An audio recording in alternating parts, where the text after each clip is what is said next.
دوستو، خداوند کا کلام آپ تک پہنچا ہے۔ پلیز لائک اور شیئر لازمی کیجیے۔ God bless you.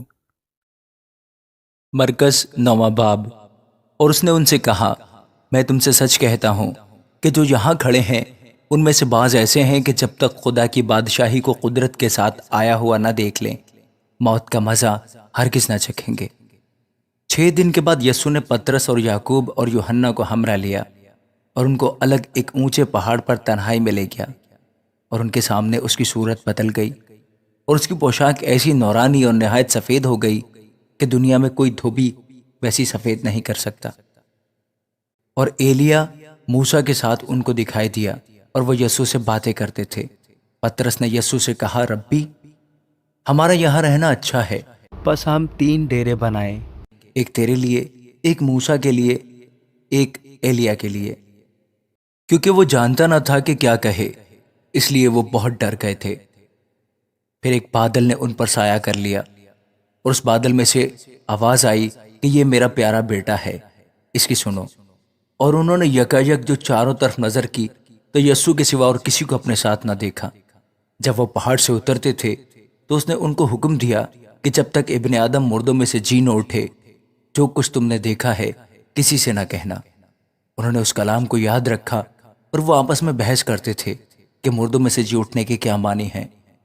پھر انہوں نے اس سے یہ پوچھا کہ فقیہ کیوں کر کہتے ہیں کہ ایلیا کا پہلے آنا ضرور ہے؟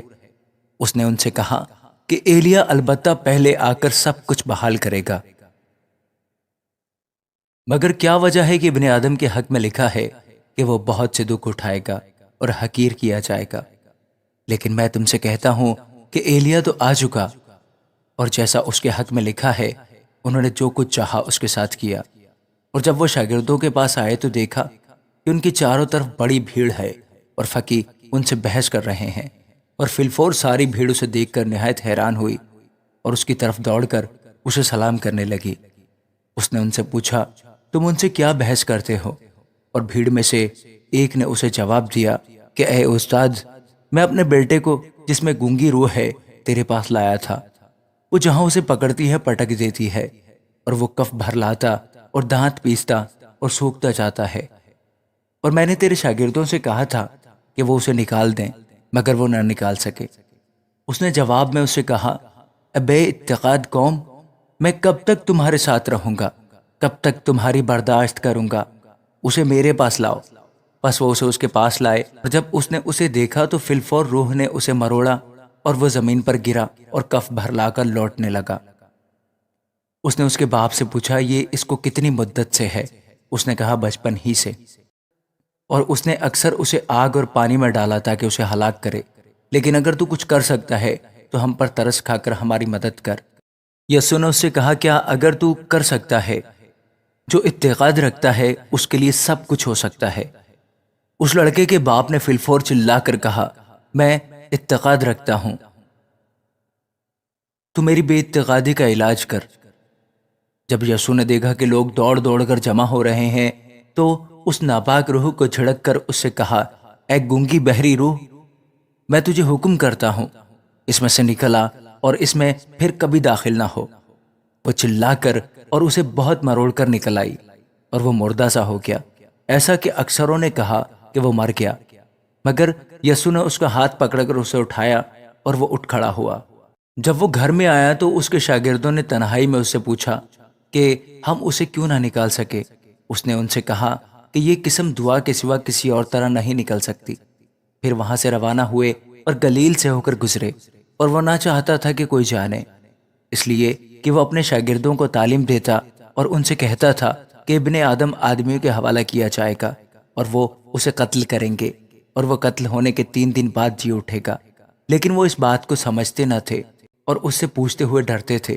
پھر وہ کفرنہوم میں آئے، اور جب وہ گھر میں تھا تو اس نے ان سے پوچھا کہ تم راہ میں کیا بحث کرتے تھے؟ وہ چپ رہے، کیونکہ انہوں نے راہ میں ایک دوسرے سے یہ بحث کی تھی کہ بڑا کون ہے۔ پھر اس نے بیٹھ کر ان 12 کو بلایا اور ان سے کہا، اگر کوئی اول ہونا چاہے تو وہ سب میں پچھلا اور سب کا خادم بنے۔ اور ایک بچے کو لے کر ان کے بیچ میں کھڑا کیا، پھر اسے گود میں لے کر ان سے کہا، جو کوئی میرے نام پر ایسے بچوں میں سے ایک کو قبول کرتا ہے وہ مجھے قبول کرتا ہے، اور جو کوئی مجھے قبول کرتا ہے وہ مجھے نہیں بلکہ اسے جس نے مجھے بھیجا ہے قبول کرتا ہے۔ یوحنا نے اس سے کہا، اے استاد، ہم نے ایک شخص کو تیرے نام سے بدروحوں کو نکالتے دیکھا اور ہم اسے منع کرنے لگے کیونکہ وہ ہماری پیروی نہیں کرتا تھا۔ لیکن یسوع نے کہا، اسے منع نہ کرنا، کیونکہ ایسا کوئی نہیں جو میرے نام سے معجزہ دکھائے اور مجھے جلد برا کہہ دے، کیونکہ جو ہمارے خلاف نہیں وہ ہماری طرف ہے۔ اور جو کوئی ایک پیالہ پانی تم کو اس لیے پلائے کہ تم مسیح کے ہو، میں تم سے سچ کہتا ہوں کہ وہ اپنا اجر ہرگز نہ کھوئے گا۔ اور جو کوئی ان چھوٹوں میں سے جو مجھ پر ایمان لائے ہیں کسی کو ٹھوکر کھلائے، اس کے لیے یہ بہتر ہے کہ ایک بڑی چکی کا پاٹ اس کے گلے میں لٹکایا جائے اور وہ سمندر میں پھینک دیا جائے۔ اور اگر تیرا ہاتھ تجھے ٹھوکر کھلائے تو اسے کاٹ ڈال۔ ٹھنڈا ہو کر زندگی میں داخل ہونا تیرے لیے اس سے بہتر ہے کہ دو ہاتھ ہوتے جہنم کے بیچ اس آگ میں جائے جو کبھی بجھنے کی نہیں، جہاں ان کا کیڑا نہیں مرتا اور آگ نہیں بجھتی۔ اور اگر تیرا پاؤں تجھے ٹھوکر کھلائے تو اسے کاٹ ڈال۔ لنگڑا ہو کر زندگی میں داخل ہونا تیرے لیے اس سے بہتر ہے کہ دو پاؤں ہوتے جہنم میں ڈالا جائے، جہاں ان کا کیڑا نہیں مرتا اور آگ نہیں بجھتی۔ اور اگر تیری آنکھ تجھے ٹھوکر کھلائے تو اسے نکال ڈال۔ کانا ہو کر خدا کی بادشاہی میں داخل ہونا تیرے لیے اس سے بہتر ہے کہ دو آنکھیں ہوتے جہنم میں ڈالا جائے، جہاں ان کا کیڑا نہیں مرتا اور آگ نہیں بجھتی۔ کیونکہ ہر شخص آگ سے نمکین کیا جائے گا اور ہر ایک قربانی نمک سے نمکین کی جائے گی۔ نمک اچھا ہے، لیکن اگر نمک کی نمکینی جاتی رہے تو اس کو کس چیز سے مزیدار کرو گے؟ اپنے میں نمک رکھو اور ایک دوسرے کے ساتھ میل ملاپ سے رہو۔ آمین۔